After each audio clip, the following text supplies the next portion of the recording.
Asyhadu an la ilaha illallah.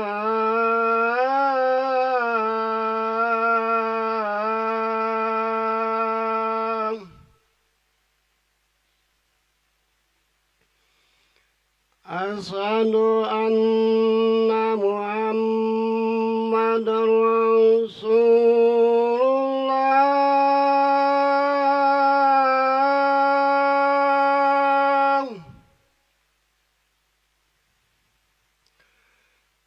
Asyhadu anna Muhammadar Rasulullah.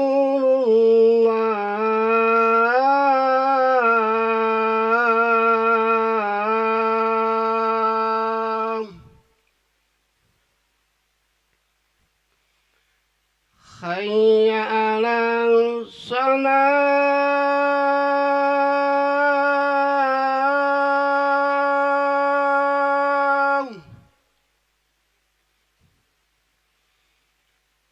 Hayya 'alal shalah.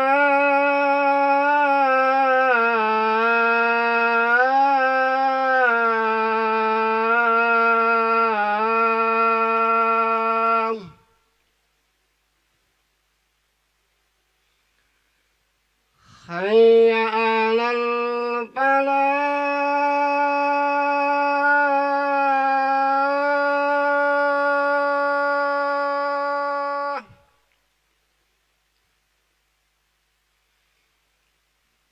Hayya 'alal falah.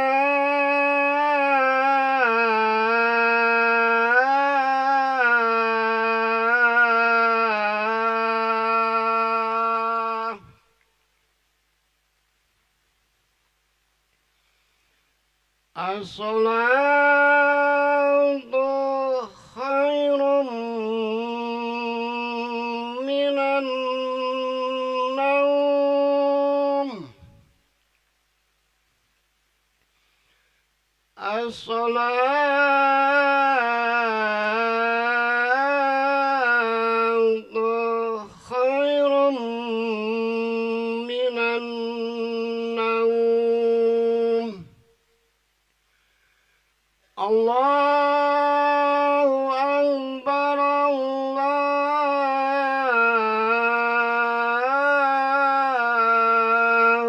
Akbar. La ilaha illallah.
لا إله إلا الله محمد رسول الله صلى الله عليه وسلم. سووا صفكم فإن تسوية الصفوف من تمام الصلاح. Lurus dapatkan sof, keutamaan salat berjamaah. Astagfirullahaladzim. Astagfirullah. A'udzubillahi minasyaitonir rajim. Wallahu الذي يوسوس في صدور الناس.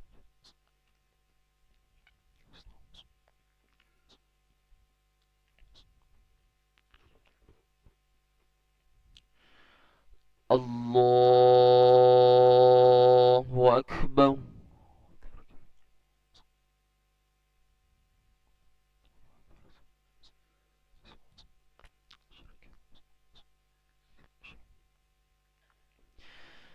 بسم الله الرحمن الرحيم.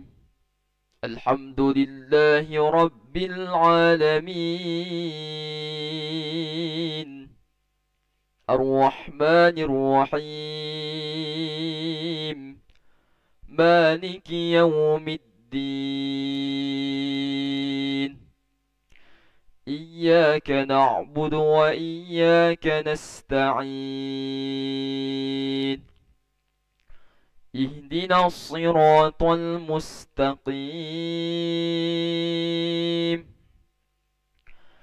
صراط الذين أنعمت عليهم غير المغضوب عليهم ولا الضالين.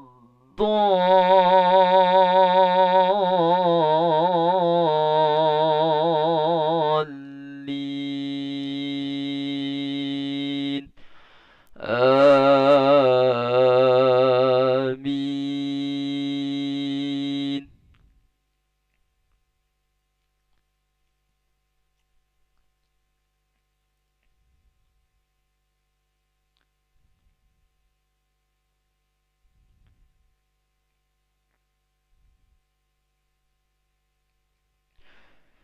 إن أولى الناس بإبراهيم للذين اتبعوه وهذا النبي والذين آمنوا والله ولي المؤمنين.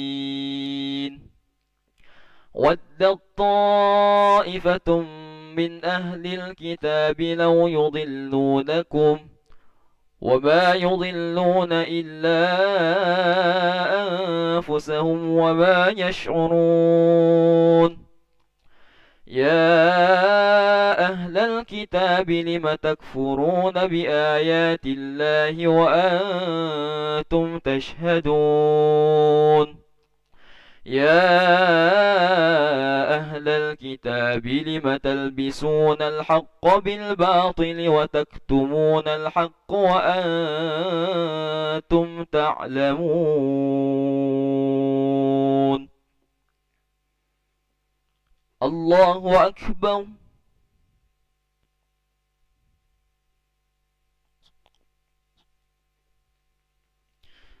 سمع الله لمن حمده. الله أكبر.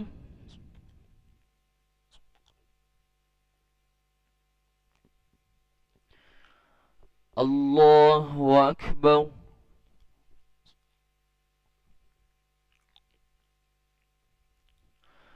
الله أكبر.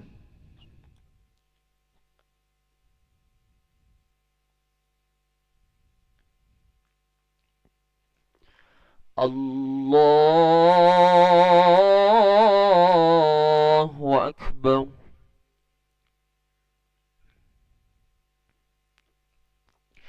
بسم الله الرحمن الرحيم. الحمد لله رب العالمين. الرحمن الرحيم. مالك يوم الدين. إياك نعبد وإياك نستعين. اهدنا الصراط المستقيم. صراط الذين أنعمت عليهم غير المغضوب عليهم ولا الضالين.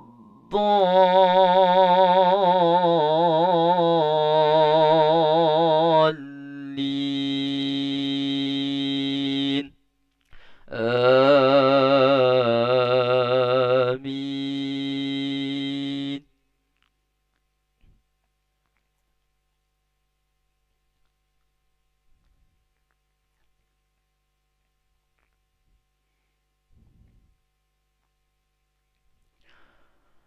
وقالت طائفة من أهل الكتاب آمنوا بالذي أنزل على الذين آمنوا واتبعوا وأنه آلهة. وقالت طائفة من أهل الكتاب آمنوا بالذي أنزل على الذين آمنوا وجه النهار واكفروا آخره لعلهم يرجعون. ولا تؤمنوا إلا لمن تبع دينكم. قل إن الهدى هدى الله أن يؤتى أحد مثل ما أوتيتم أو يحاجوكم عند ربكم. قل إن الفضل بيد الله يؤتيه من يشاء والله واسع عليم. الله أكبر.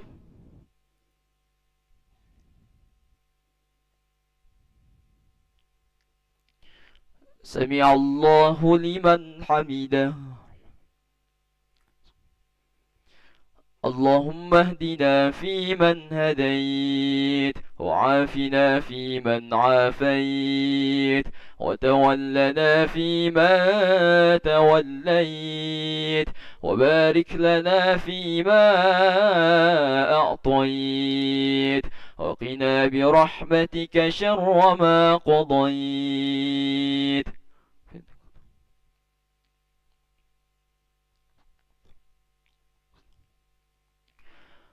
وصلى الله على سيدنا محمد النبي الأمي وعلى آله وصحبه وبارك وسلم. الله أكبر.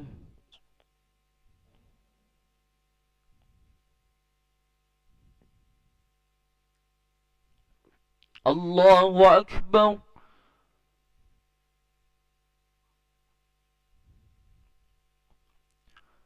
الله أكبر.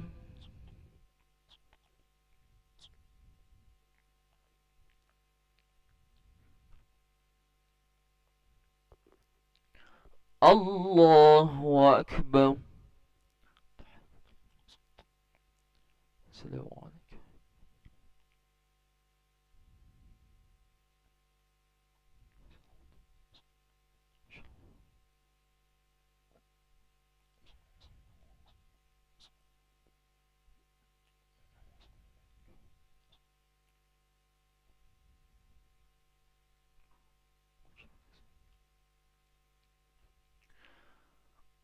السلام عليكم ورحمة الله. السلام عليكم ورحمة الله.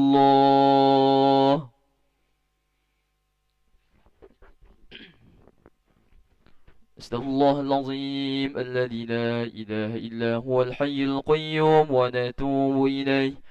نستغفر الله العظيم الذي لا إله إلا هو الحي القيوم ونتوب إليه. نستغفر الله العظيم الذي لا إله إلا هو الحي القيوم ونتوب إليه.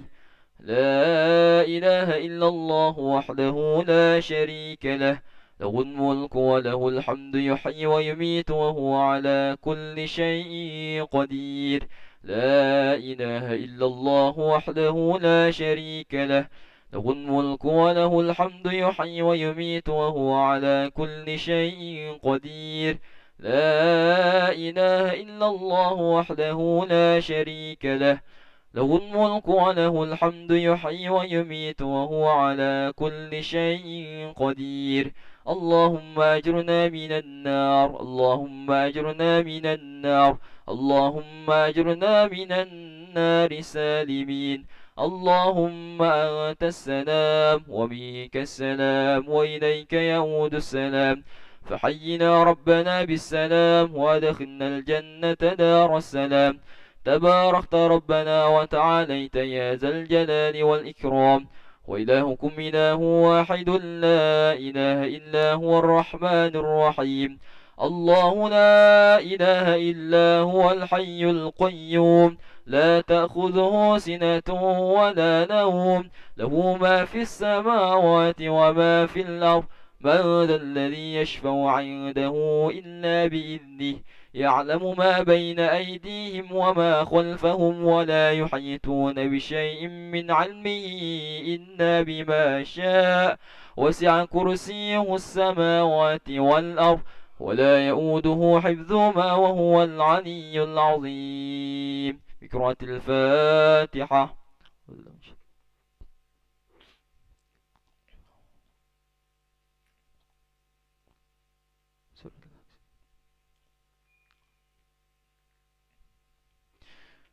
آمين. أعوذ بالله من الشيطان الرجيم. بسم الله الرحمن الرحيم. الحمد لله رب العالمين، وبه نستعين على أمور الدنيا والدين.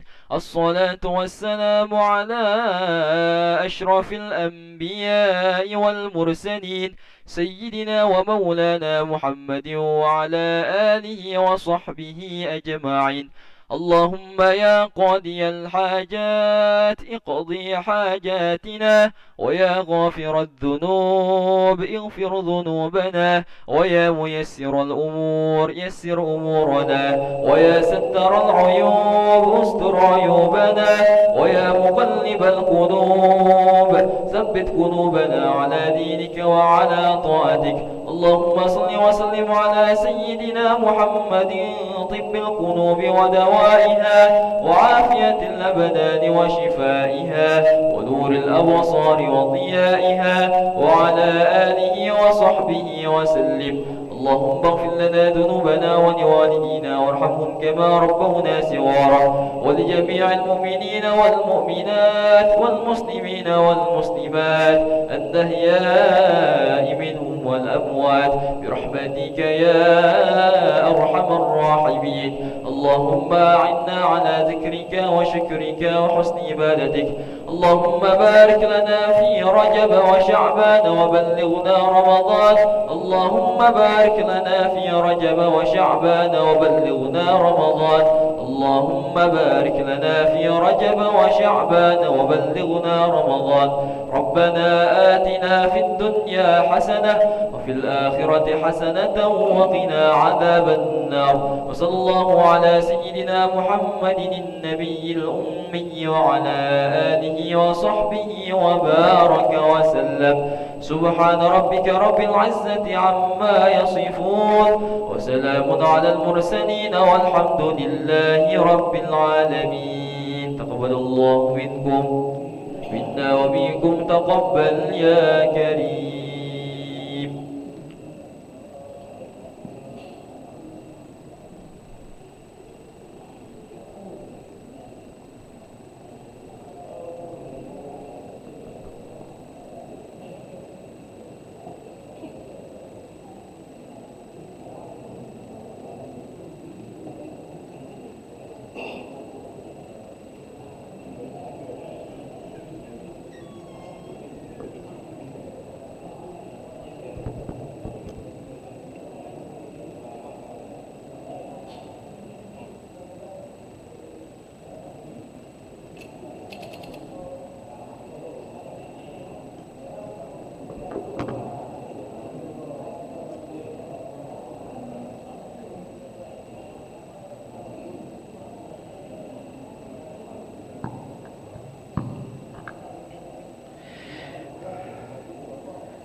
Assalamualaikum warahmatullahi wabarakatuh. Alhamdulillah, salatu wassalamu ala rasulillah wa ala alihi wa sahbihi wa mawala, amma ba'dah. Bapak-bapak, ibu-ibu, jamaah sholat subuh yang dimuliakan Allah subhanahu wa ta'ala. Alhamdulillah, kita senantiasa panjatkan puji syukur kehadirat Allah subhanahu wa ta'ala di pagi yang penuh dengan suasana dingin ini, diguyur hujan, kita tidak memutus semangat kita untuk senantiasa menghadiri Masjid Al-Munawwarah dalam rangka melaksanakan sholat subuh dan melanjutkan dengan kegiatan kita rutin kajian subuh, cawisan subuh di hari Ahad. Kali ini kita akan mendengarkan tausiah atau cawisan dari guru kita Al-Mukarram Kiai Haji Ahmad Idris Kailani LC. Beliau ini adalah Mudirul Ma'hadain, pemimpin dua pondok pesantren, yaitu pesantren Al-Badar Darussalam Palembang dan pondok pesantren Al-Fat Talangkaraman Banyuasin. Oleh karena itu, waktu dan tempat langsung saja kita serahkan kepada beliau sampai syuruk Pak Kiai. Nanti sebelum syuruk sekitar 15 menit atau 20 menit kita buka sesi tanya jawab. Mengingat jamaah kita ini aktif dalam berdiskusi, oleh karena itu mohon kiranya untuk nanti dibuka sesi tanya jawab. Waktu dan tempat kami persilakan Pak Kiai, falyatafadhal masykuran.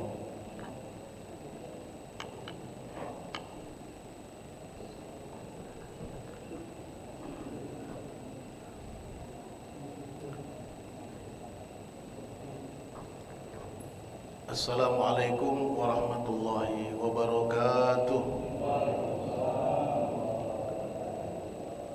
Alhamdulillah, alhamdulillah rabbil alamin, wal aqibatu lil muttaqin, wala udwana illa 'alal zalimin. Allahumma shalli wa sallim ala sayyidina Muhammadin al-Fatih lima ukhliq wal khatim lima sabaq, nasiril haq bil haq wal hadi ila siratikal mustaqim. Sallallahu wa sallam alaihi wa alihi wa sahbihi haqqa qadrihi wa miqdarihi al-azim. Rabbi shrah li sadri wa yassir li amri warfa' li qadri wa hlul 'uqdatan min lisani yafqahu qawli wahdi qalbi wa saddid lisani bi jahi sayyidina wa maulana Muhammadin sallallahu alaihi wasallam.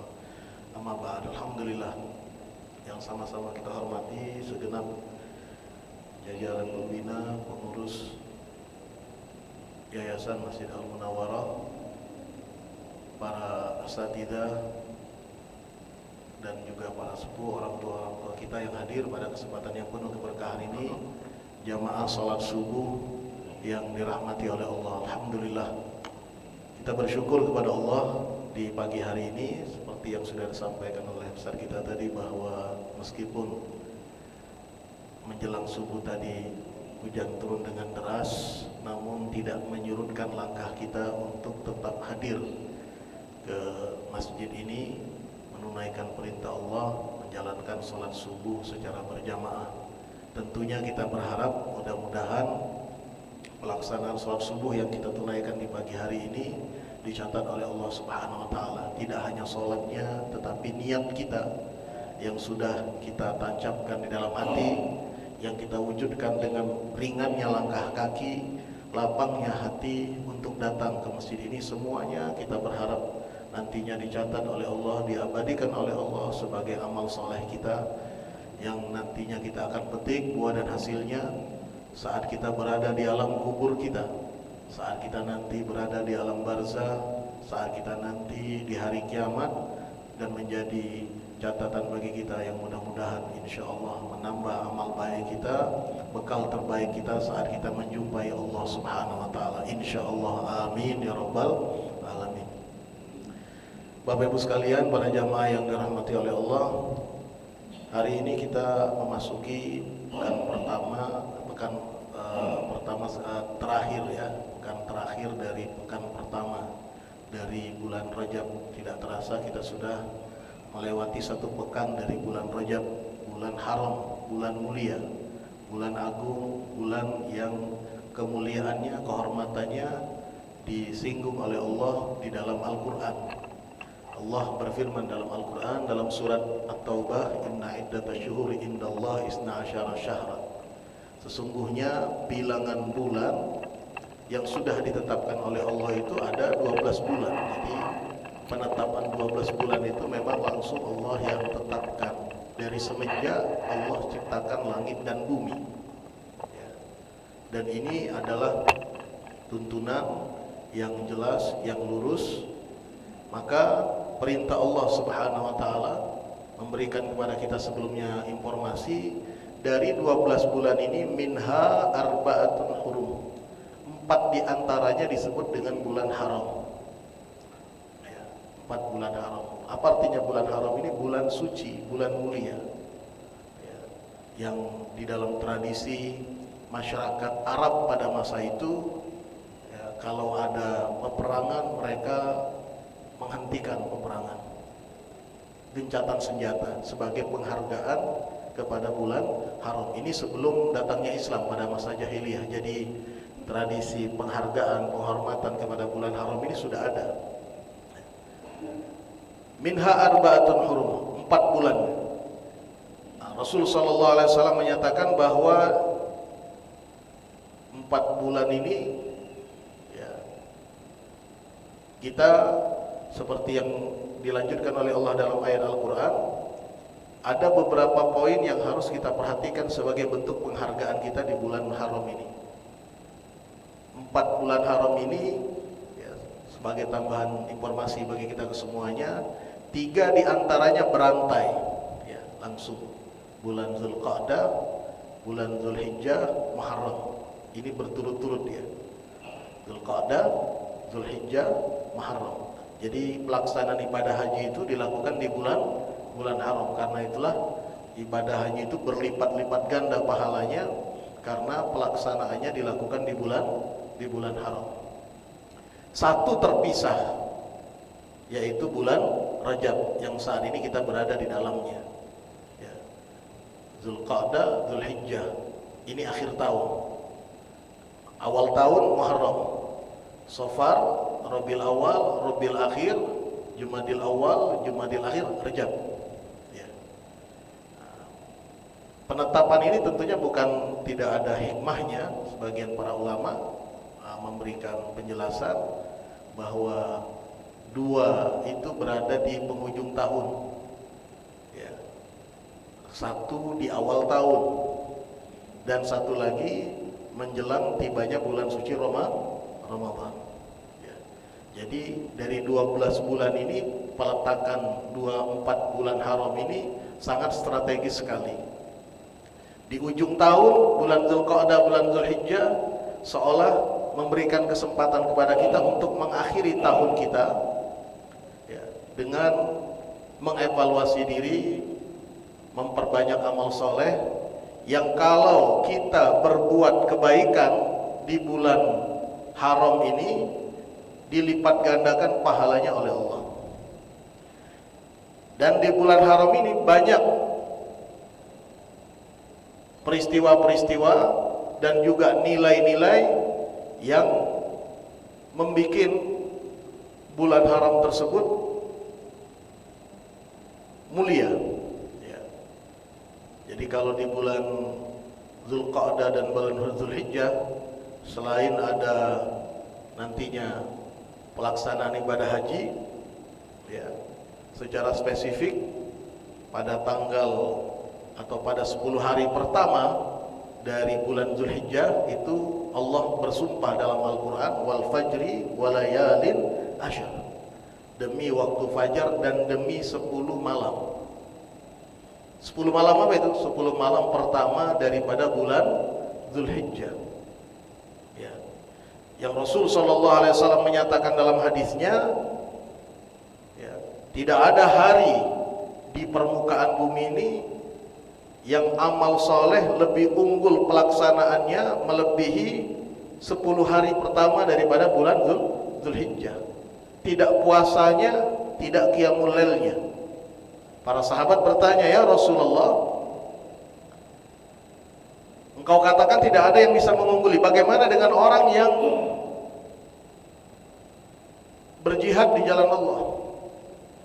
Maka kata Rasulullah, itu pun juga tidak akan mengungguli sampai kalau dia keluar dari rumahnya menuju ke medan perang, dalam keadaan membawa nyawa dan hartanya, pulang tidak lagi bernyawa dan berharta, itu baru bisa sepadan dengan pahala amal soleh yang dilakukan di 10 hari pertama bulan Zulhijjah.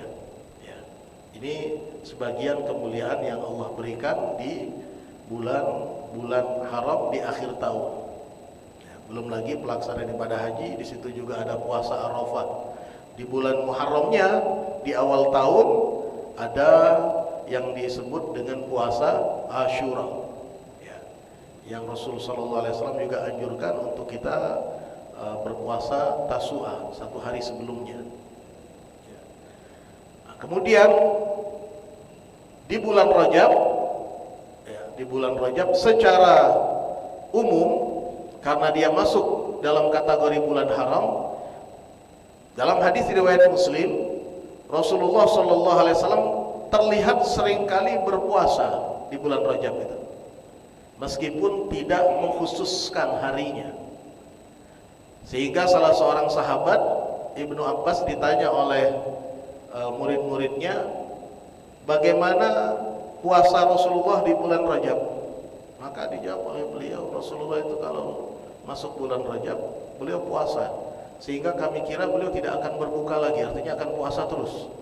Tapi ternyata kadang-kadang beliau juga tidak puasa, sehingga kami kira beliau tidak akan pernah berpuasa. Artinya beliau menjadikan bulan Rajab ini ada saatnya berpuasa, ada saatnya tidak berpuasa. Artinya ada contoh bahwa beliau melakukan puasa di bulan Rajab sampai nanti masuk bulan Sya'ban. Nah, di bulan Sya'ban ini nanti Rasul sallallahu alaihi wasallam pun juga meningkatkan performa ibadah beliau, yang puncaknya nanti akan masuk di bulan suci Ramadan. Lantas apa yang tentunya harus kita lakukan di bulan Rajab, menyambut bulan haram yang sedemikian luar biasa, dan kita sudah berada di pekan pertama, di penghujung pekan pertama, ya. Hari ini hari Ahad, tanggal 7 Rajab, ya, kalau tidak salah. Ini masih ada 3 pekan lagi. Para ulama melihat karena bulan Rajab ini rangkaian daripada bulan Ramadan, jadi mereka melihat ini satu rangkaian dengan tibanya bulan Ramadan.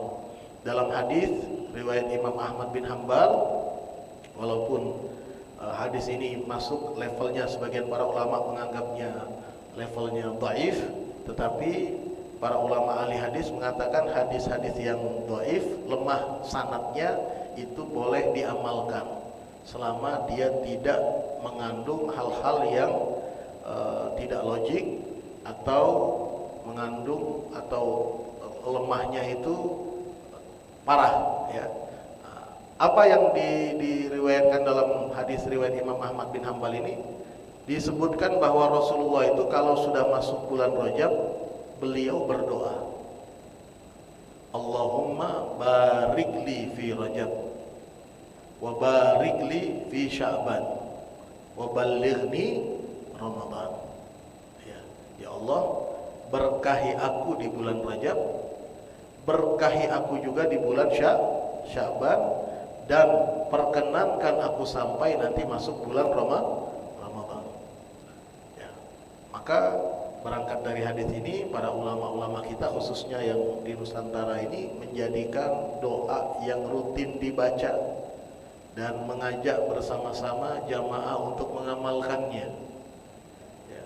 Dan sekaligus memberikan penjelasan kepada kita bagaimana antusiasnya Rasulullah menyambut bulan Ramadan. Dari jauh-jauh hari beliau sudah berdoa memohon agar bisa sampai di bulan Ramadan.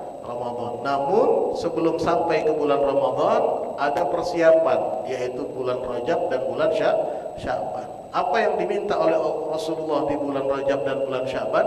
Keberkahan, ya. Barikli, berkahi aku ya Allah di bulan Rajab, berkahi aku ya Allah di bulan Sya'ban. Apa artinya barokah? secara umum para ulama memaknai barokah itu adalah ziyadatul khair, berlimpahnya kebaikan. Ya, itu namanya berkah. Ya, berlimpah kebaikan. Jadi kita punya modal satu, kemudian dari satu modal ini bisa mendapat keuntungan 2, 3, 4, 5 dan seterusnya. Nah, itu namanya berkah, untung kita. Ya.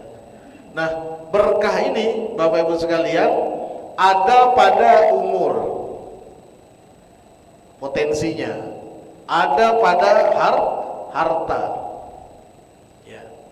Ada pada fisik kita, ada pada semua karunia yang Allah berikan kepada kita.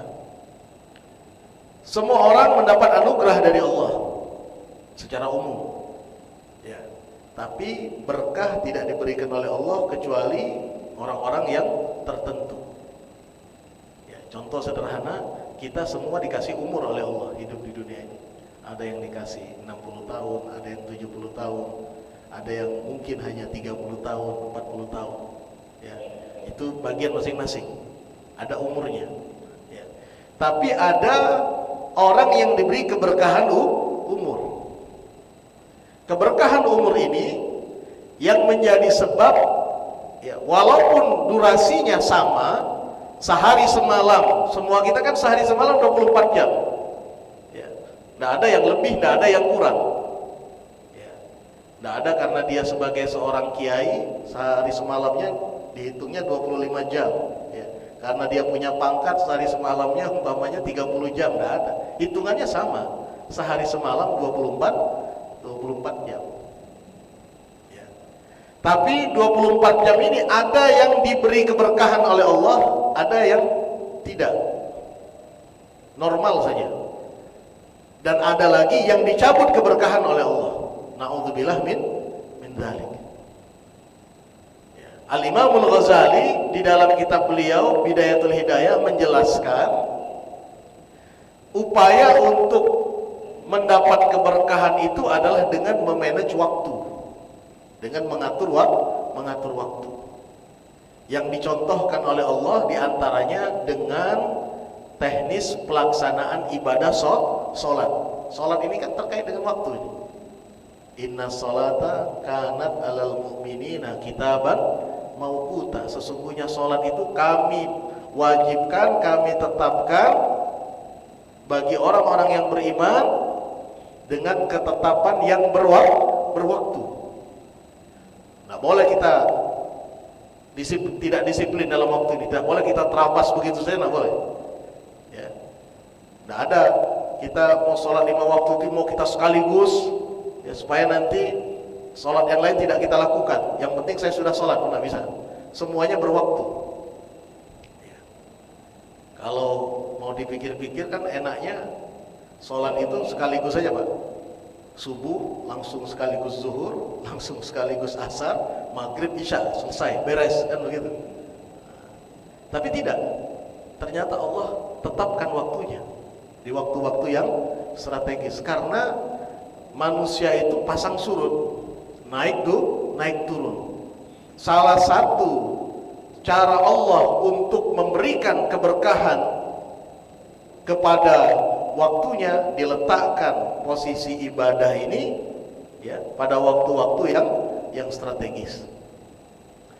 Nah, maka kalau kita ingin waktu kita berkah, ya, kalau kita ingin waktu kita berkah, maka kita harus menteladani, mengikuti, mencontoh penetapan waktu sholat, waktu ibadah.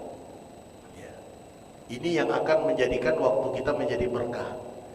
Diiringi dengan satu, komitmen, dan yang kedua, konsisten. Ya. Harus ada kekuatan di dalam diri, janji antara kita dengan Allah bahwa saya akan tunaikan ini. Dan selanjutnya, fastaqim, kita konsisten, kita istiqomah. Maka ini akan menjadikan waktu kita berkah. Ya, saya sering contohkan ketika membahas pernyataan Imam Ghazali ini dengan kita membaca Al-Quran. Pakai rumusnya Imam Ghazali ini. Pertama kata beliau, tentukan apa aktivitasnya. Kemudian tentukan pula waktunya. Komit dan konsisten. Maka insya Allah kita akan dapat berkah dari aktivitas yang kita lakukan dan juga dari waktu yang kita tetapkan.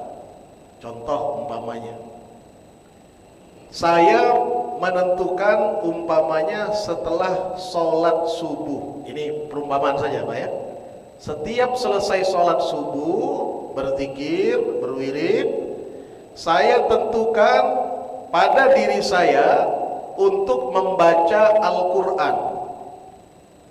Jadi aktivitasnya baca Al-Quran, waktunya setiap selesai sholat subuh. Berapa yang akan saya baca? Saya akan baca setiap hari 3 lembar umpamanya. Maka ketika saya sudah komit, konsisten, 3 lembar ini saya baca terus, maka akan tiba waktunya ya, Al-Quran itu akan selesai. Komitmen saya dalam situasi apapun, setiap hari saya akan baca 3 lembar. Mau dalam keadaan lapang, mau dalam keadaan sibuk, dalam keadaan capek, penat, ya, saya tetap akan baca 3 lembar. Dan saya istiqomah, konsisten. Dan konsisten ini saya berikan dorongan dengan sanksi. Andai kata hari itu karena saya penat, karena saya capek atau dalam perjalanan sehingga saya tidak baca, maka saya akan qadha. Umpamanya hari berikutnya 3 lembar bacaan rutin hari itu, 3 lembar yang kemarin qadha. Nah, seperti ini Bapak Ibu, nantinya waktu kita jadi berkah. Akan datang keberkahan kata Imam Ghazali. Wa bidzalika tahsulu barakatul waqti. Dengan hal itu akan terjadilah keberkahan waktu. Ya, setidaknya kita akan menyelesaikan.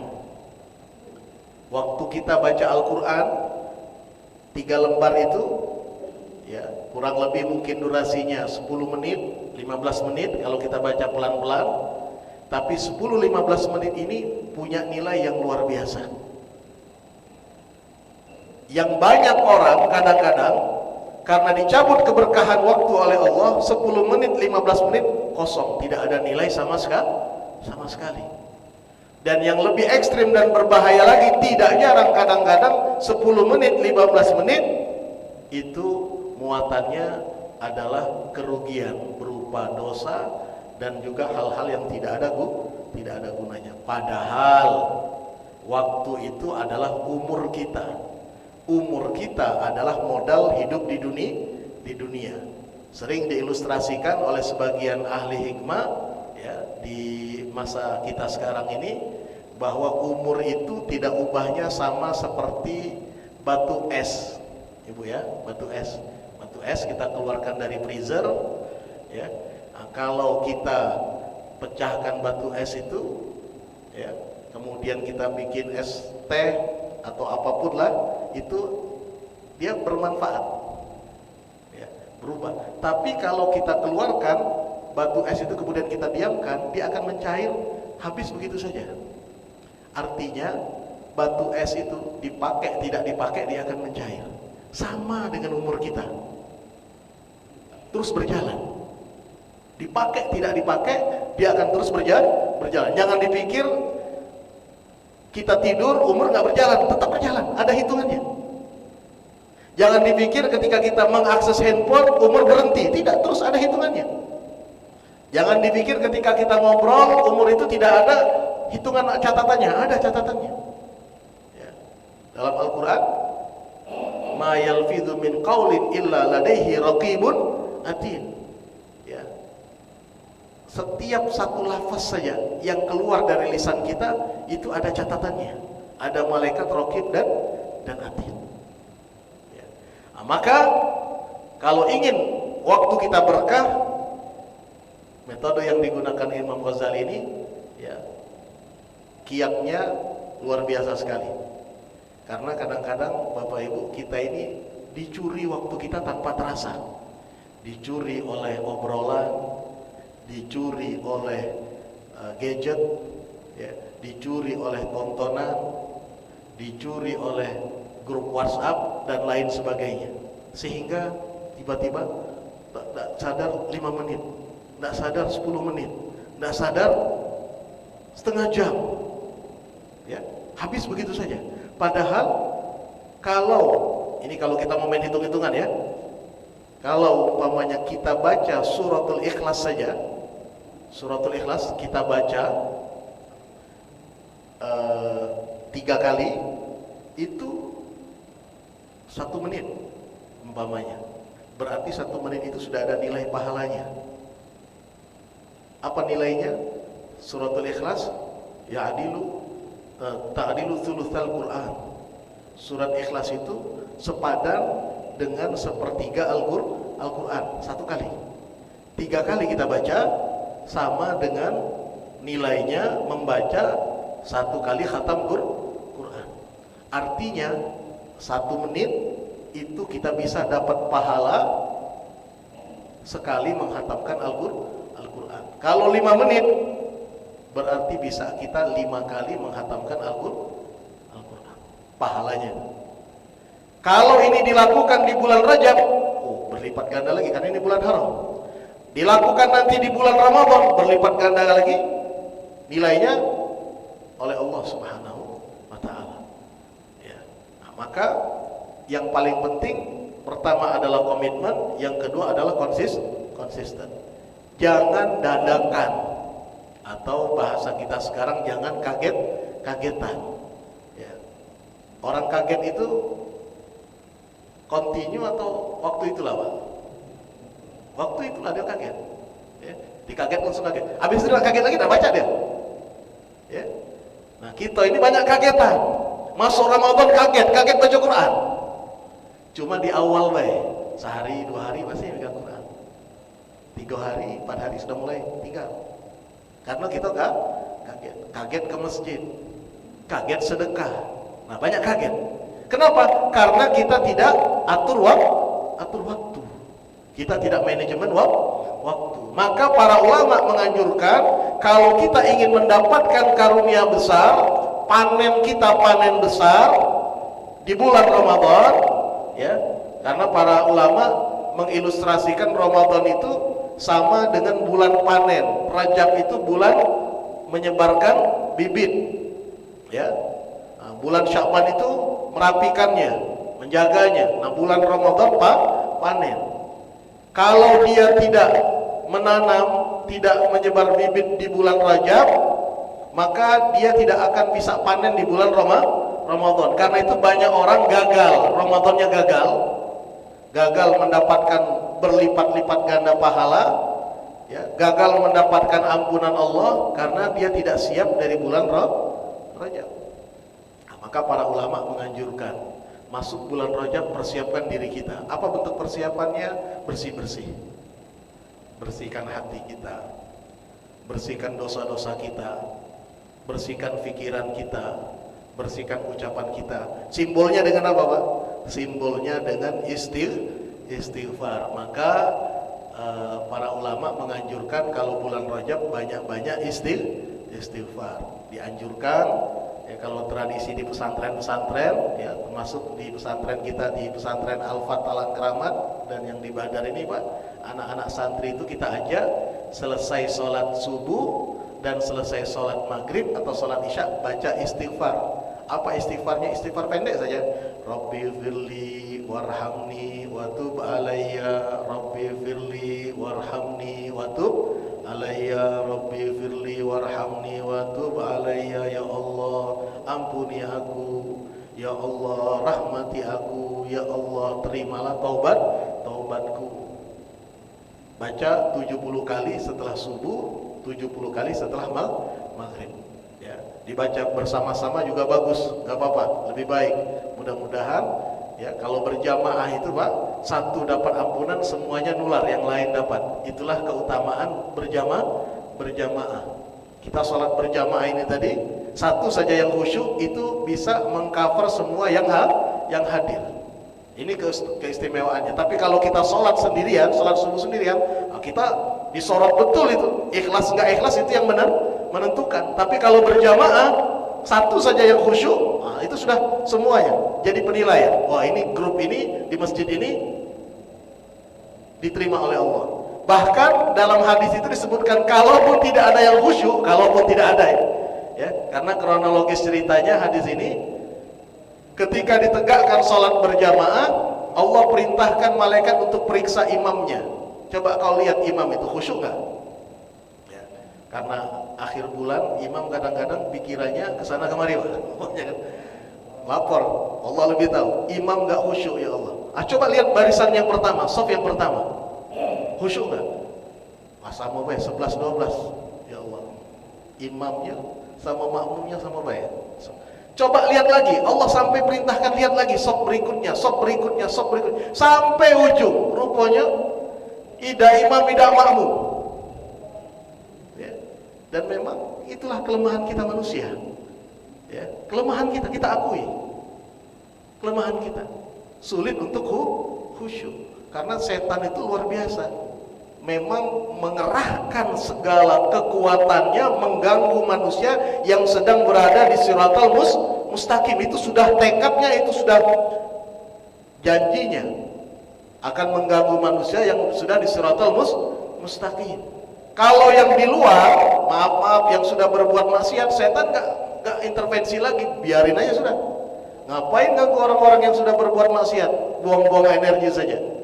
Ya, kadang-kadang mereka juga lebih kesetanan dari saya, kata setan. Yang diganggu tuh, yang di masjid ini yang diganggu, yang lagi sholat ini yang diganggu. Tapi subhanallah Bapak Ibu, Allah dengan rahmat dan kasih sayangnya mengatakan kepada malaikat setelah dapat laporan imam tidak khusyuk, makmum tidak khusyuk sampai yang belakang terakhir, apa kata Allah? Terima sholat mereka. Kenapa? Karena aku menyukai jamaahnya mereka, kebersamaan mereka. Itu fadilahnya sholat berjamaah. Nah, termasuk juga ketika kita melakukan aktivitas-aktivitas zikir dan doa bersama. Ya, itu yang menjadi penilaian dari Allah. Karena Allah suka kalau dilakukan bersama-sama. Maka ibadah sholat yang paling utama dalam satu pekan itu kenapa sholat Jumat? Itu sholat yang paling utama itu, paling afdol itu. Karena sholat Jumat dilakukan salah satu syaratnya harus berjamaah, tidak dilakukan sendirian. Nah, maka kita dianjurkan untuk apa? Untuk memperbanyak istighfar di bulan Rajab ini. Sebagai apa? Sebagai persiapan kita menyambut tibanya bulan suci Ramadan. Kita mulai bersih-bersih. Ya. Dan juga mulai menahan diri. Kalau dalam surat At-Taubah ayat 36 tadi, Allah katakan setelah menjelaskan tentang kemuliaan bulan haram, fala tadlimu fihinna anfusakum.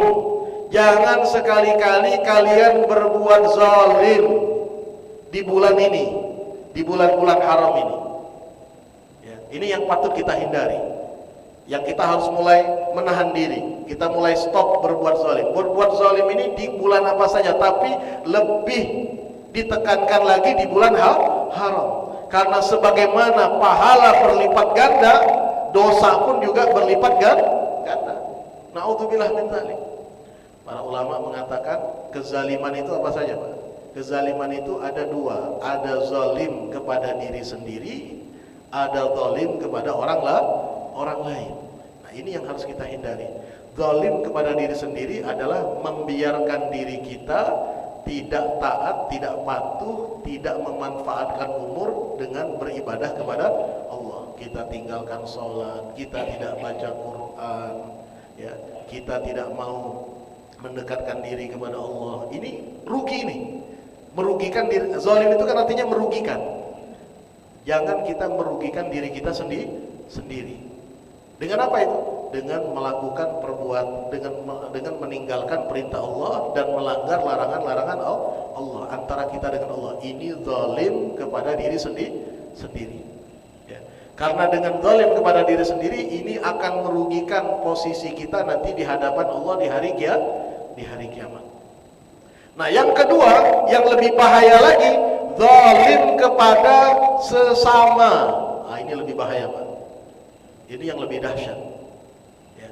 Karena kalau kezaliman kepada Allah yang bentuknya dosa dan maksiat, selagi kita menyesal, kita hentikan perbuatan maksiat dan berjanji, berkomitmen untuk tidak melakukannya lagi, Allah Maha Pemberi taubat. Cepat Allah ampuni dosa-dosa kita. Ini kalau hubungannya antara kita dengan Allah. Segera Allah akan ampuni segera. Lebih cepat dari taubatnya kita. Jadi ketika Allah melihat hambanya ini ingin taubat, maka limpahan rahmat luar biasa sekali curahannya. Ya, sedemikian luar biasa. Nah, tapi kalau zalim kepada sesama, ini Allah tidak akan intervensi, tidak akan memberikan ampunan kecuali yang terlibat di dalam kezaliman itu satu sama lain saling memaafkan, satu sama lain saling menghalalkan. Ya, nah, ini yang patut dihindari. Ya, nah, maka karena itulah kita harus mulai berlatih. Ya, berlatih selama bulan Rajab ini untuk meningkatkan ritme kebaikan kita. Yang belum baca Al-Quran, mulailah kita kemudian membiasakan baca Al-Quran. Yang belum terbiasa sholat malam, mulailah kita sholat malam.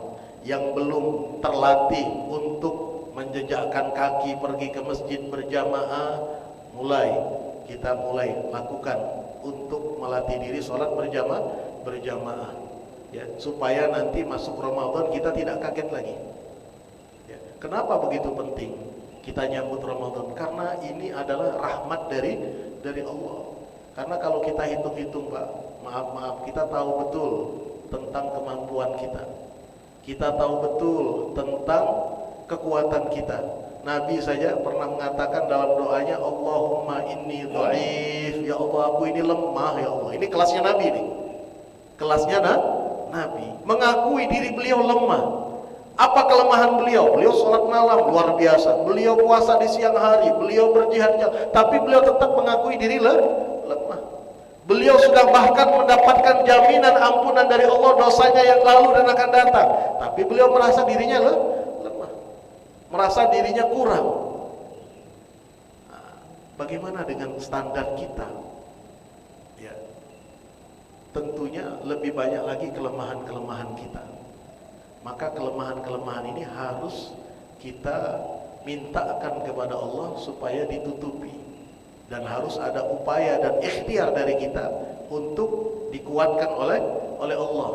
Di antaranya adalah dengan memanage waktu kita, menyambut bulan Ramadan mulai dari sekarang.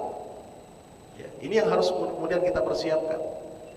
Jangan nanti kita terjebak lagi kepada kaget-kaget yang setiap tahun kita lakukan.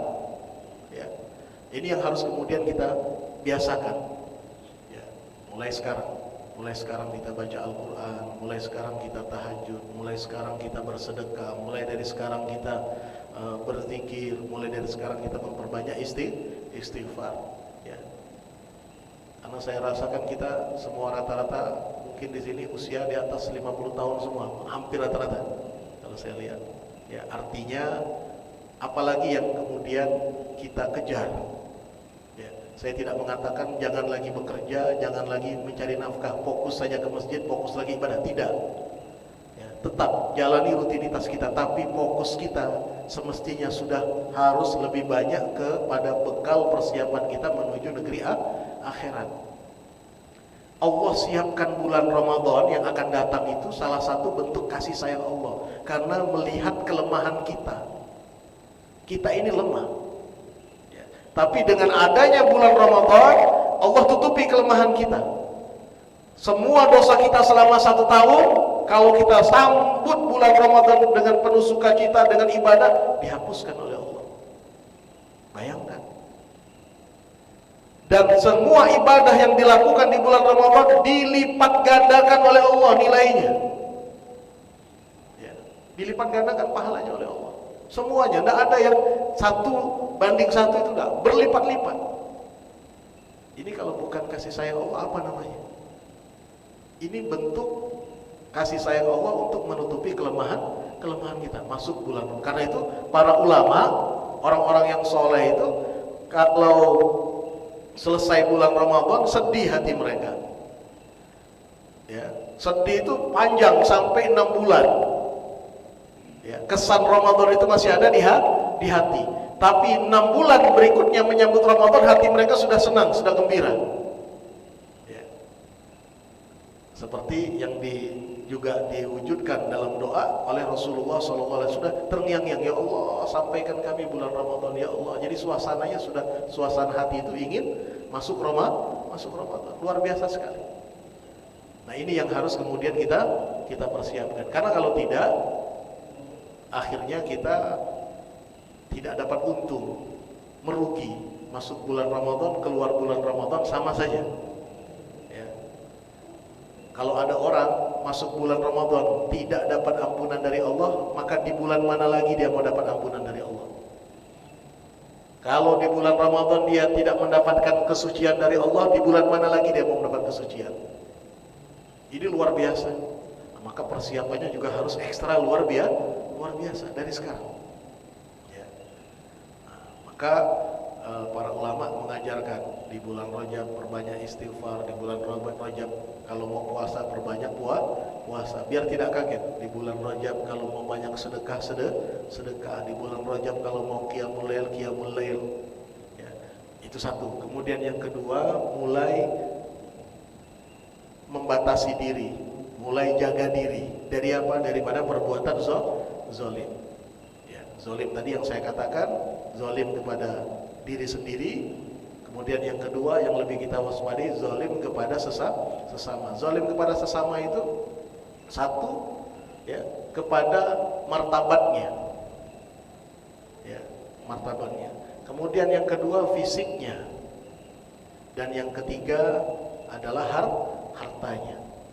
Martabatnya, kita tidak boleh menjatuhkan martabat saudara kita dengan mencaci makinya, dengan menggunjingnya, ya, dengan memfitnahnya. Ya. Ini hal-hal yang sederhana, yang kadang-kadang menjadi konsumsi umum di masyarakat kita.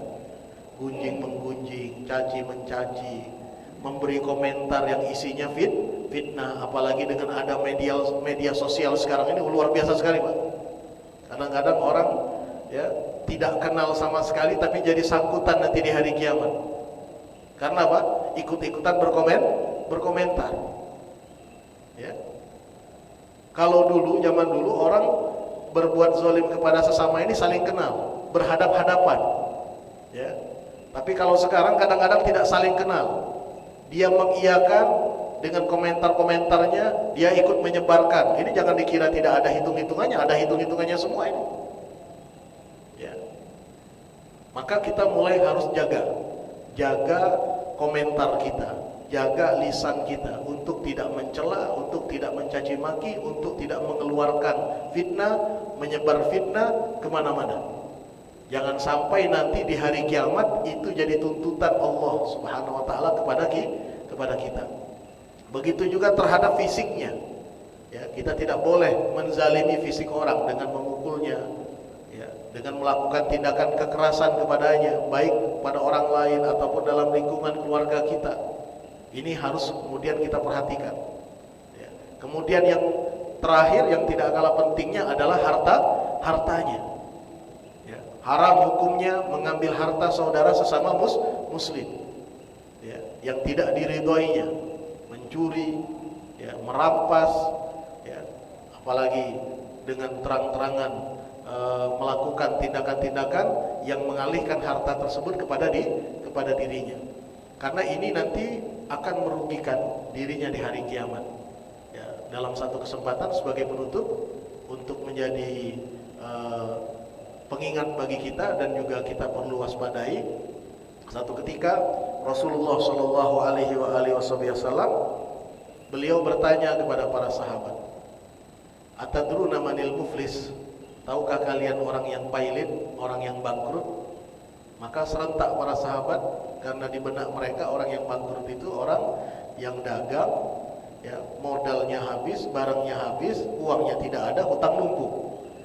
Ya, nah itu kan ukuran kita kan begitu. Saya rasa kalau kita ditanya siapa orang yang bangkrut, kita akan jawab seperti itu. Sahabat juga jawab seperti itu. Ya Rasulullah, al-muflis indana man laisa lahu dinar wala dirham. Orang yang pailit, orang yang sudah tidak lagi punya sepeser uang pun daripada modal, daripada hartanya. Habis dia. Oh, bukan itu kata Rasulullah. Al-muflis sejatinya orang yang bangkrut itu adalah orang yang nanti tiba di hari kiamat saat persidangan besar di hari kiamat dengan membawa bergunung-gunung pahala sholatnya, membawa bergunung-gunung pahala sedekahnya, pahala puasanya. Jadi luar biasa dia. Dia bawa semuanya sebagai bekal dia di hari kiamat, datang ke pengadilan Allah penuh dengan percaya diri. Namun tiba-tiba selama dia pernah hidup di dunia, dia pernah melakukan kezaliman terhadap sesama. Waqad syatama hadza, dia pernah mencaci maki, dia pernah menggunjing, dia pernah bahkan memukul, dia pernah bahkan mengerampas hak orang lain. Ya. Maka apa yang terjadi? Semua orang-orang yang dizaliminya ini menuntut dirinya, minta ganti rugi. Kalau di dunia ganti rugi itu bisa dibayar dengan uang, kan begitu. Pengadilan pun bahkan bisa dibayar sekarang. Yang salah bisa jadi benar, yang benar bisa jadi salah. Bisa diputar-putar itu kalau di dunia. Dengan uang tadi, dengan kekuasaan. Tapi kalau di akhirat tidak lagi berlaku kekuasaan, tidak lagi berlaku uang. Yauma la yanfa'u malun wala banun illa man atallaha biqalbin salim. Maka alat bayarnya apa? Alat ganti ruginya apa? Tidak ada lain adalah pahala amal solehnya. Maka dalam hadis itu Pak, satu persatu orang yang dizalimi itu dibayar. Si fulan pernah dicaci maki, bayar. Cukup nggak? Ditimbang, sesuai nggak? Ambil. Maju lagi yang pernah diambil hartanya, maju lagi yang pernah difitnah, maju lagi yang pernah digunjing, sampai akhirnya habis itu pahalanya Pak. Dia datang di hari kiamat dengan bergunung-gunung pahala, selesai persidangan, ganti rugi, habis semua pahalanya. Sementara yang dizalimi masih ngantri panjang, Pak. La haula wala quwata illa billah. Maka apa yang terjadi? Allah mengeluarkan keputusan, biarkan dosa-dosa orang tersebut yang dia zalimi dilemparkan, dilimpahkan kepada dirinya. Ya. Sampai akhirnya setelah selesai, orang ini kemudian dilempar ke api neraka. Inilah yang dinamakan orang yang bangkrut. Bangkrut gak ini namanya Pak? Bangkrut benar ini. Bangkrut benar. Kalau di dunia bangkrut masih bisa tegak kembali, masih bisa dibantu. Tapi kalau sudah di akhirat bangkrut dengan model yang seperti ini susah Pak. Ya. Maka di bulan Rajab hal yang patut kita waspadai adalah kezaliman. Ini yang patut kita waspadai, jangan sampai kita terjebak. Ya. Sekarang ini setan dengan media sosial itu dia perdayakan betul itu. Ya. Perdayakan betul dengan media sosial sehingga ada komentar yang isinya fitnah, ada berita-berita bohong. Kadang-kadang tanpa sadar kita ikut menyebar. Ya. Dan ini patut kita waspadai, jangan sampai kita terjebak. Ya. Karena kalau sudah terjadi sulit kita untuk kemudian menghilangkan dan menghapus dosanya. Tidak cukup antara kita dengan Allah saja. Ya, kita harus berhadapan dengan orang yang dizalimi. Nauzubillah min dzalik. Ya, maka kata Allah dalam Al-Qur'an ketika berbicara tentang bulan haram tadi, termasuk di antaranya bulan Rajab, maka kita perlu menjaga diri jangan sampai kita berbuat zalim. Sebagai persiapan kita menyambut tibanya bulan suci Ramadan. Ya, mudah-mudahan kita kesemuanya insya Allah yang hadir pada kesempatan yang penuh keberkahan ini diberikan oleh Allah Subhanahu Wa Taala kemampuan, hidayah dan taufik untuk bisa memanfaatkan momentum-momentum ini dalam keseharian kita, sehingga insya Allah Allah berkahi kita bulan Rajab, Allah berkahi kita bulan Syaban, dan Allah perkenankan kembali kita sampai bulan Ramadan insya Allah. Amin ya rabbal alamin. Wallahu a'lam bishawab.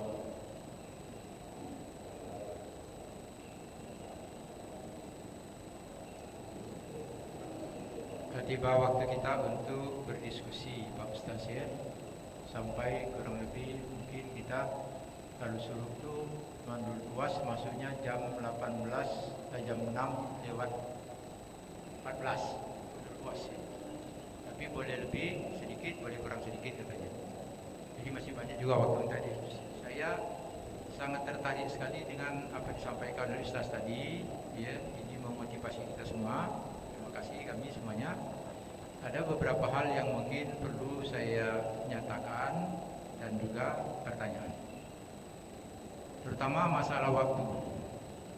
Kita ini sudah diracuni sebenarnya, ada pernyataan dari barat yang mengatakan time is money. Maka itu sekarang ini sudah terbukti dengan bujukan setan, orang mencari uang ini lebih melebihi daripada segala aktivitas yang lain-lain, dan bahkan halal haram dihantam. Ini kebanyakan kita ya. Yang kemudian ada juga pepatah Arab yang menyatakan al-waktu asmanu minaz zahab. Waktu itu lebih berharga daripada emas. Nah, saya ya dari dulu lebih kepada pepatah Arab ini. Lebih berharga daripada emas. Jadi saya sangat konsisten dengan waktu ini dan sangat komit. Apalagi dalam menjalankan perintah Allah ini, terutama sholat. 2 minggu yang lalu saya diundang oleh para ulama-ulama, rapatnya jam 2. Saya biasanya kalau rapat itu sebelum jam 2, sebelum rapat dimulai saya sudah datang, paling tidak 10 menit sebelumnya. Nah, si para ulama ini ya, datang 1, datang 2, datang 3, begitu. Nah, saya bilang ini hampir asar pula, jam 3 baru dimulai rapatnya. Ya saya terpaksa ya mencelutu. Saya selalu menyatakan kalau salah, kalau benar saya benar, depan siapa saja. Nah, para ulama ini, para kiai-kiai ini yang dikatakan kiai ini tidak menghargai waktu. Saya sendiri yang baru datang tadi jam 2 kurang seperempat. Nah, akhirnya mereka ya maaf, lain kali jangan lagi saya bilang gitu. Kalau dulu saya bilang kalau saya sedang diamanahkan untuk memimpin rapat, mau 3 orang, kalau jam 9 saya buka jam 9. Sudah itu saya skor. Ya, nunggu forum. Sekarang saya diundang, tapi nyatanya begini. Kemudian di forum pendidikan tinggi Islam, rapat, para kiai-kiai juga nih rapat. Waktu sudah masuk jam 12 sudah. Kenapa ini enggak dimulai kita berhenti dulu atau istirahat? Karena ini mulai azan sebentar lagi. Sebentar lagi Pak Syukur, karena ini katanya masih ada waktu. Nah, pas beduk masih belum. Masjidnya dekat, tapi enggak ada satu pun yang ke masjid. Nah, ini para ulama-ulama Pak. Kalau yang biasa-biasa yang awam ini mungkin lah ya. Terutama misalnya kita di di orang resepsi. Sekarang ini jarang sekali orang yang berhenti keluar udah azan. Ya. Nanti saja kata bujuk setan, masih lama, makan dulu. Nah, itu siapa yang salah? Apa yang penyelenggara resepsi itu yang salah nanti? Atau kita juga ikut salah? Itu pertanyaannya. Termasuk di sini. Apa benar? Misalnya ada pengajian di sini. Waktu azan sudah mulai masuk. Tapi kita terlambat karena belum selesai semua yang ngaji ini kan. Sehingga azan agak terlambat waktunya. Kenapa tidak misalnya ya stop lah kalau sudah azan. Paling tidak 5 menit sebelumnya. Karena kita ini orang-orang yang menghargai waktu tadi. Kalau waktu asmanu minaz zahab, bukan time is money, bukan. Ya. Time is money itu salah menurut saya. Waktu adalah uang itu. Tidak. Nah, ini para ulama-ulama Pak, yang kadang-kadang hanya bisa pandai bicara, konsisten dan komitmen melaksanakannya, ya katakanlah kurang. Itu saja yang komentar saya. Nah, mana yang lebih abdul? Kalau misalnya kita ya sabar saja bersyukur. Misalnya saya pernah ini terbukti. Lu ini udah masuk waktu zuhur di rumah sakit, ada musola. Ya kenapa? Belum banyak yang datang katanya. Tetapi waktunya sudah masuk. Mau ini sudah ada. Dia nyusul aja saya bilang. Oh begitu katanya. Nah ini banyak sekali ini. Saya sering sholat-sholat di masjid-masjid lain. Nunggu jemaah. Nah bagusnya bagaimana? Apa misalnya ada orang tiga? Jagalah 3 orang saya bilang kan. Waktu masuk azan, azan. Waktu masuk sholat, sholat. Ini konsisten dan komitmen. Nah sekarang ini tidak banyak. Saya tidak menyatakan kalau orang-orang pejabat-pejabat tertentu yang kurang komitmen itu tidak jadi masalah karena mungkin dia tidak begitu paham. Nah yang menjadi masalah ini orang-orang ulama-ulama yang dipanggil ulama. Cikgu tahu lah kalau yang dipanggil ulama itu artinya organisasi apa itu ya. Tapi tidak konsisten dan tidak komitmen terhadap waktu. Nah, sudah itu yang kedua saya tanyakan lagi. Misalnya ada yang Pak Syukur nanti kita jam 7 main. Oh ya, insya Allah saya bilang kan. Nah saya datang jam 7. Yang tadi ngajak tadi belum. Bahkan kadang-kadang nggak datang sama sekali. Apa dia ikut berdosa juga karena tidak tepat waktu? Karena masalah kehilapan kita tadi mungkin ya kadang-kadang katanya Pak Syukur ada masalah. Nah, tapi dia sudah berjanji. Kan al-wadul dainun ya. Janji itu hutang. Nah, sebenarnya apa itu tidak berdosa dia. Karena ingkar terhadap apa yang dijanjikannya. Walaupun itu main tenis sebenarnya ya. Nah, ini saja Pak Ustaz komentar saya. Terima kasih.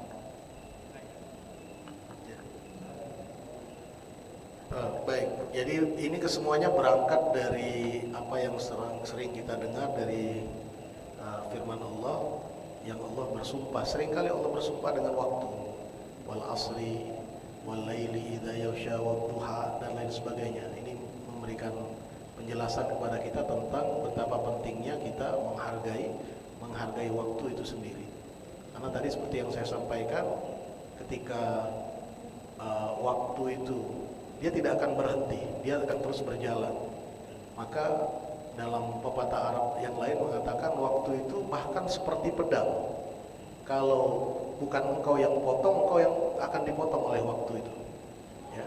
Jadi kalau waktu juga diartikan waktu itu lebih mahal dari emas, ya, emas itu berharga karena kita ada waktu, karena kita masih ada umur.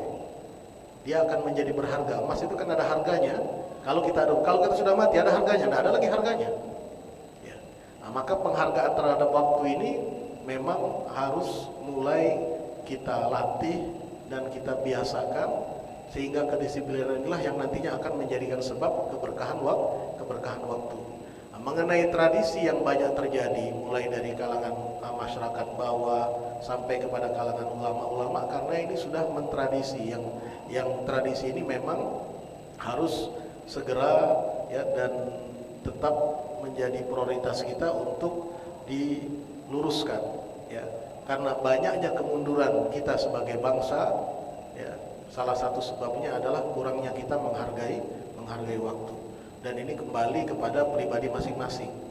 Pandangan-pandangan terhadap penghargaan waktu ini yang mencerminkan tentang pemahaman betapa berharganya waktu atau tidak ya, jadi siapapun ketika dia tidak menghargai waktu, maka dia akan mengalami kerugian. Wal asri innal insana lafi khusrin illa alladzina amanu wa amilus solihat wa tawassaw bil haqqi wa tawassaw bis sabr. Nah, kemudian pertanyaan beliau seputar masalah waktu sholat. Nah, terkait dengan waktu sholat ini, ketika sholat berjamaah diatur di dalam kaedah fikih ya, jadi ini sebenarnya dikembalikan kepada kesepakatan yang ada di masjid tersebut. Jadi ada jeda setelah azan, tidak langsung dikumandangkan iqamah, karena makna sholat di awal waktu itu adalah bahwa kita bergegas ketika waktu sudah masuk untuk bersiap-siap ya, dan kita masuk dalam kategori mendapatkan fadilah sholat di awal waktu. Ya. Namun dalam prakteknya ada beberapa sholat di masa Rasul Shallallahu Alaihi Wasallam itu tidak di awal waktu, seperti pelaksanaan sholat zuhur ketika musim panas. Ya. Maka dalam hal ini para sahabat diperintahkan oleh Rasulullah untuk mengkondisikan cuaca sudah mulai agak reda, tidak terlalu panas yang betul-betul panas. Dan begitu juga pelaksanaan diantaranya pernah satu saat dalam pelaksanaan sholat subuh jaraknya itu tidak langsung setelah azan, ya, agak ada jeda waktu karena pada masa itu tidak seperti sekarang ada penerangan, ada listrik dan lain sebagainya, sehingga gelap gulita itulah yang kemudian tidak jarang menghambat para sahabat untuk sampai ke tempat pada waktunya. Maka diaturlah waktu tersebut dalam pelaksanaan sholatnya, ada jeda antara azan dan iqamah. Nah, pada prinsipnya dikembalikan kepada kesepakatan yang ada di lingkungan masjid tersebut. Ya, dengan adanya umpamanya penetapan jam, umpamanya 15 menit setelah qomat, maka kita komit dengan itu. Ya, artinya kalau kita sudah lihat sudah mendekati, kadang-kadang juga terjadi perselisihan. Masuk ke masjid sudah menjelang qomat, dia masih memaksakan diri untuk sholat sunnah. Nah, ini pun juga satu hal yang tidak patut dilakukan. Karena kalau dia memang mau kejar sunnah, mestinya dia datang lebih awal. Ya. Nah, jadi dia harus baca itu situasinya.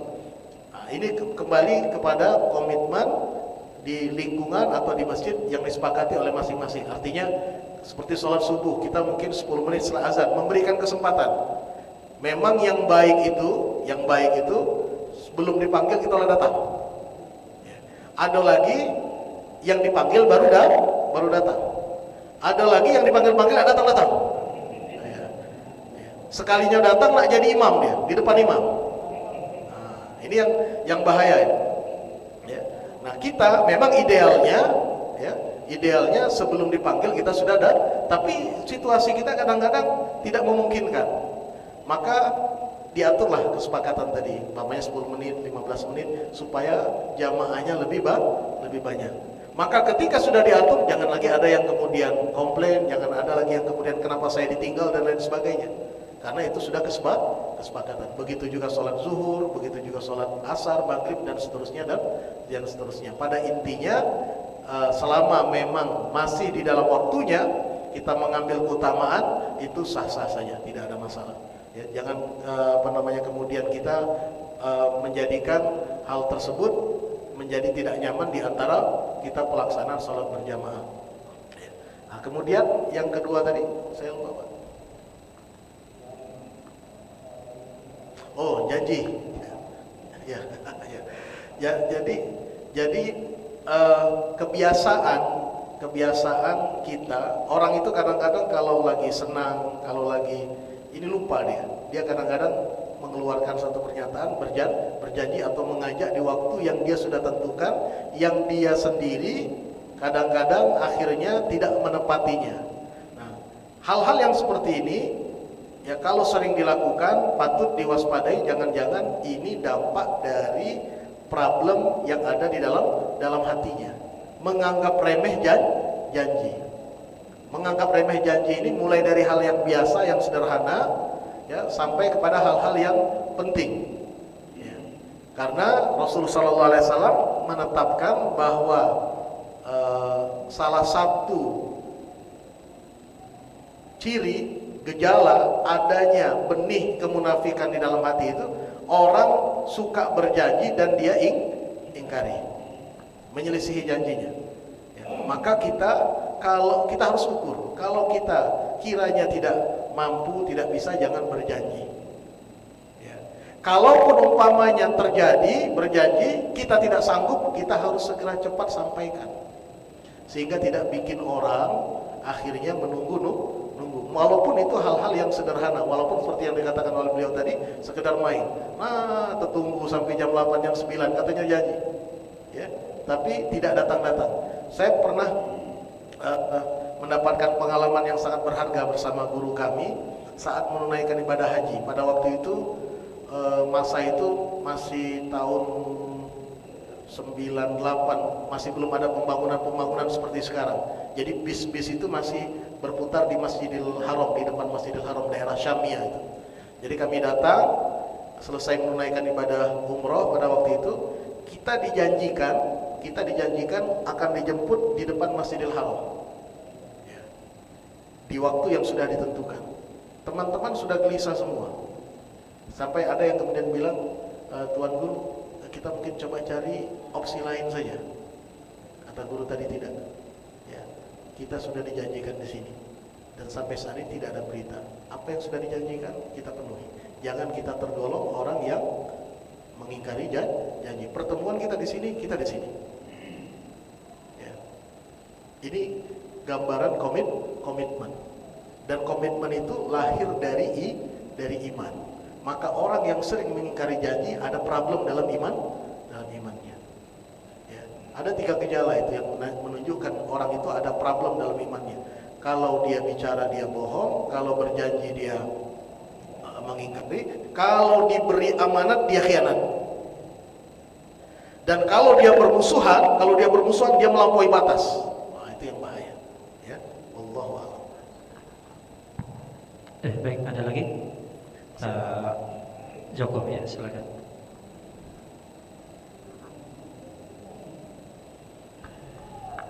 Assalamualaikum warahmatullahi wabarakatuh. Waalaikumsalam warahmatullahi wabarakatuh. Ustadz yang kami hormati, terakhir ini kan sudah masuk suluk. Dalam suatu kajian serupa ini di kota besar, masjidnya agak besar, suatu kali ada suatu diskusi persis kayak ini. Kalau di Al-Munawwaroh ditutup terkejar nanti supaya mendapatkan surga. Nah, suatu saat persis kayak gini, tapi kajian tadaburnya atau kegiatannya itu di sebelahnya karena masjidnya besar. Dan saya merasakan melihat kok tidak ada yang surga, tidak ada yang isyraq. Jadi waktu itu saya ada seseorang, beberapa orang tuh sendiri-sendiri di sudut-sudut, tapi beda ruangan. Jadi ketika ustadznya sudah selesai, saya tanya, kenapa ustadz menghalangi orang-orang suruh isyraq?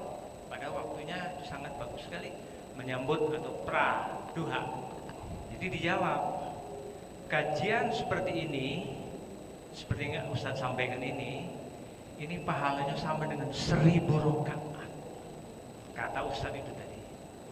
Nah, Isra paling banyak 4 rakaat tanpa doa iftitah, atau mungkin cuma 2 rakaat. Jadi lebih berharga, lebih berpahala mengikuti diskusi kajian-kajian dengan tanya jawab sampai pukul 9 bahkan sampai pukul 10 ketimbang menjalankan sholat Isra tadi. Nah, ini bagaimana ini Ustaz ya? Bagaimana? Karena tadi inti daripada kajian pagi ini sesungguhnya keberkahan. Masih ada 2 pertanyaan, sudah nanti kita selesaikan ketika sambil kita sarapan. Barangkali itu, terima kasih. Yang bagaimana yang katakanlah agak menghalangi orang itu untuk berisyraq, tapi rupanya kajian diteruskan. Terima kasih. Wassalamualaikum warahmatullahi wabarakatuh. Waalaikumsalam warahmatullahi wabarakatuh. Kebaikan dan kebenaran itu tidak akan bertabrakan satu sama lain dan semuanya ada porsinya. Jadi waktu isyraq ini waktu yang sudah ditentukan oleh Nabi. Disunahkan kalau kita punya kesempatan untuk lakukan. Kajian pun juga ada waktunya. Maka jika ini dihadap-hadapkan ya, dengan kemudian berdalih bahwa kajian lebih afdol dan lain sebagainya, berarti dia tidak memahami fikih prioritas. Saya katakan fikih yang harus diprioritaskan. Kan begitu. Jadi apa yang sekarang sebentar lagi kita akan isyraq, wah ini luar biasa sekali. Ya. Ini kita dapat pahala haji umroh tanpa bikin paspor, tanpa pergi ke tanah suci. Pahalanya loh. Ya, haji umroh sempurna. Kenapa? Karena Allah hargai betul duduknya kita. Jadi tadi saya katakan, ya, illalladzina amanu wa amilus solihat wa tawassaw bil haq wa tawassaw bis sabr. Itu orang beriman, semuanya dihargai oleh Allah. Ya.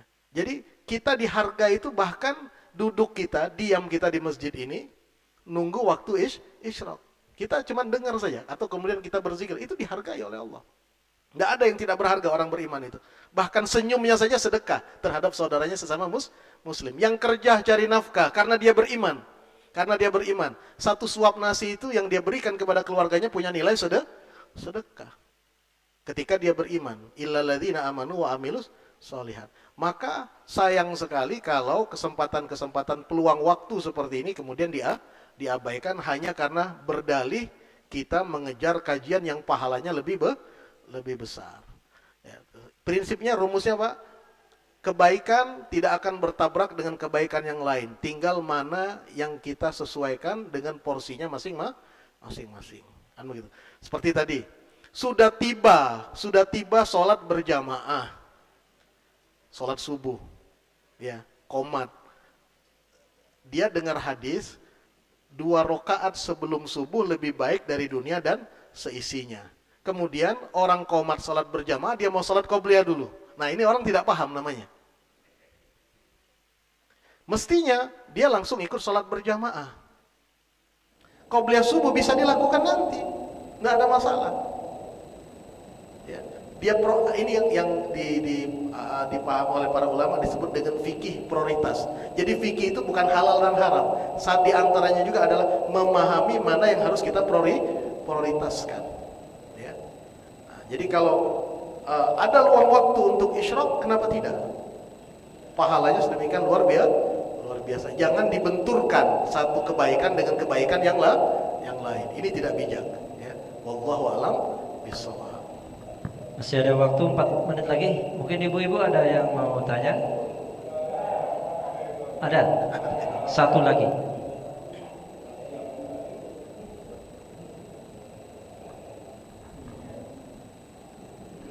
Ustaz, Assalamualaikum warahmatullahi wabarakatuh. Waalaikumsalam warahmatullahi wabarakatuh. Tentunya kita akan menghadap Allah, tak mau menjadi orang yang merugi tadi ya Ustaz. Nah, sekarang kita ada berbuat zolim mungkin selama hidup kita. Caranya kalau nggak salah saya dengar dengan meminta maaf dan mengembalikan kalau ada barang yang kita pinjem, ya tak, hutang. Sekarang yang ingin kami tanyakan, minta maaf. Betul nggak Ustaz itu? Kita sudah minta maaf. Dalam hati kita minta maaf, tapi masih berbekas gitu dendamnya. Bagaimana itu di hadapan Allah?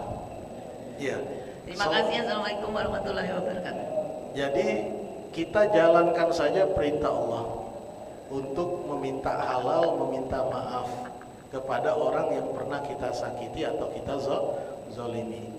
Ya, kalau orangnya memang masih ada, ya kita datang, kita minta maaf, kita jelaskan kesalahan kita. Mengenai orang tersebut tidak memberi maaf atau orang tersebut karena dendamnya kemudian dia meluap kemarahannya dan dia tidak, itu urusan antara dia dengan kita sudah tunaikan. Ya, kita sudah tunaikan karena meminta maaf itu juga perjuangan. Dia adalah ibadah dan meminta maafnya karena Allah. Ya. Dalam dalam Al-Qur'an Sayyidina Abu Bakar Siddiq itu pernah ditegur oleh Allah karena tidak memaafkan. Dan kemudian Allah berikan ultimatum. Ya. Tidakkah engkau menginginkan dapat ampunan dari Allah? Di ultimatum seperti itu.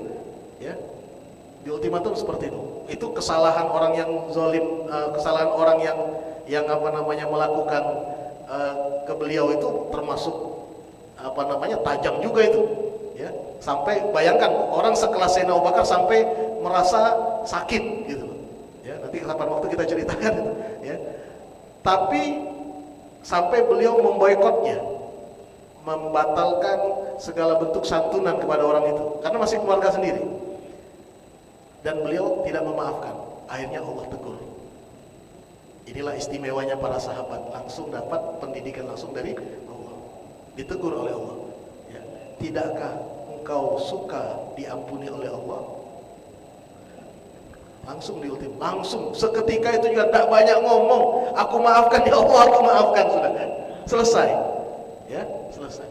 Maka rumusnya, kalau kita ada rasa sakit hati sama orang, jangan kita lihat sakit hati kita juga banyak dosa sama Allah. kita juga perlu ampunan dari Allah. Maka kalau kita ingin dapat ampunan dari Allah, salah satu jalannya adalah mudah memaafkan orang lain. Ya. Jadi orang kalau di dalam berinteraksi dengan sesama, yang dia lihat itu adalah Allah, maka ringan. Tapi kalau dia lihat individunya, orangnya, itu berat. Ya, itu berat. Ya. Mungkin ini kita jabarkan pada waktu-waktu yang lain, insyaallah. Mudah-mudahan bermanfaat untuk kita. Wallahu a'lam. Syukran Pak Ustaz, mungkin cukup ini. Mohon untuk ditutup dengan doa. Bismillahirrahmanirrahim. Alhamdulillahirabbil alamin. Allahumma shalli wa sallim ala sayyidina wa maulana Muhammad wa alihi wa sahbihi ajmain. Allahumma maghfiratuka awsa'u min dhunubina wa rahmatuka arja indana min a'malina waghfir lana wa tub alaina innaka antat tawwabur rahim. Allahumma farijal ham kashifal gham mujibad da'watal mutarrin rahmanad dunya wal akhirah wa rahimahuma anta tarhamuna farhamna rahmatan tughnina bi an rahmati man siwak. Allahumma barik lana fi Rajab wa Sya'ban wa ballighna Ramadan wa a'inna 'ala siyam wal qiyam wa tilawatil Qur'an wahfadna min jami' dhunubi wal atham ya arhamar rahimin. Allahumma ya man waffaqa ahlal khair lil khair wa annahum 'alaihi wa fiqna lil khair wa inna 'alaihi da'wahum fiha subhanakallahumma wa tahiyyatuhum fiha salam wa akhiru da'wahum alhamdulillahi rabbil alamin. Taqabbalallahu minkum